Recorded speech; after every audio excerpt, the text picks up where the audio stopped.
So this is a narration from Mu'adh bin Jabal radiallahu ta'ala anhu, where the Prophet, peace be upon him, is commenting on the du'as of other people. So this is a great lesson for us into the do's and don'ts of du'a.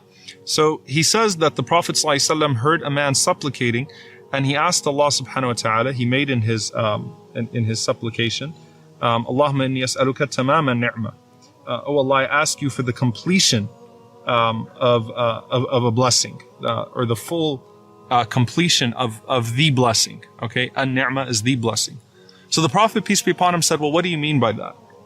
And he said, it's a supplication that I make that I hope good for by it. So the Prophet ﷺ said to him that indeed from the completion of the ni'ma, the completion of the bounty, is salvation, entering into paradise and protection from the fire. So the Prophet ﷺ was not negating his dua. He was saying, just make sure that you intend by that tamam al-ni'ma, that completion of the bounty, the ultimate bounty, which is salvation, entering into paradise and protection from the fire.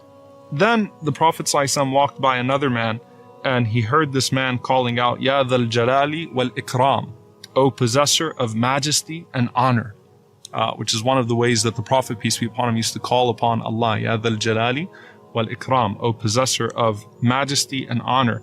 So the Prophet ﷺ responded to him and said, you have been responded to, so ask.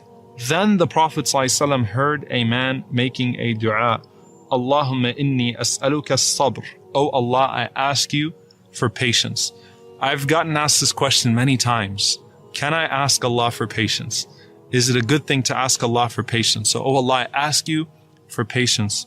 The Prophet ﷺ says, Sa'alta Allah al-bala, you have asked Allah for hardship, fasalhu al-afiyah, instead ask Him for ease.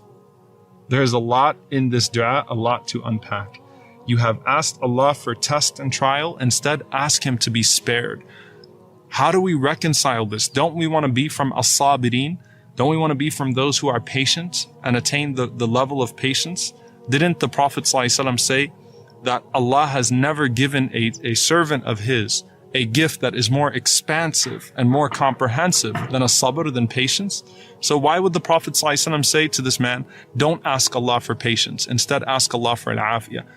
The Prophet ﷺ was referring to a specific context. It's not about asking Allah for the quality of patience, which is a great quality to have, or the station of the patient, which is a great station to have. But in this situation, when you're going through a hardship, instead of asking Allah to give you patience in the hardship, ask Allah to remove the trial and demonstrate patience in your very being. Instead of asking Allah with a spirit of uncertainty and with a spirit of expectation of hardship and trial, ask Allah with an expectation of good and of ease, and then accept, if trial comes to you, that trial is indeed good and is a form of ease in its full context. So the Prophet ﷺ did not approve of this man making the dua, Allahumma inni as'aluka as-sabr. Oh Allah, I ask you for patience. Instead, the Prophet ﷺ taught us to ask Allah for afiyah, to ask Allah to be spared, and then to take with grace and patience whatever comes our way. So may Allah subhanahu wa ta'ala grant us the quality of sabr and grant us the station of as-sabirin, but may Allah subhanahu wa ta'ala grant us al-afiyah, grant us pardon and forgiveness, and allow us to be spared in this life, and grant us the best of this life and the next. Allahumma ameen.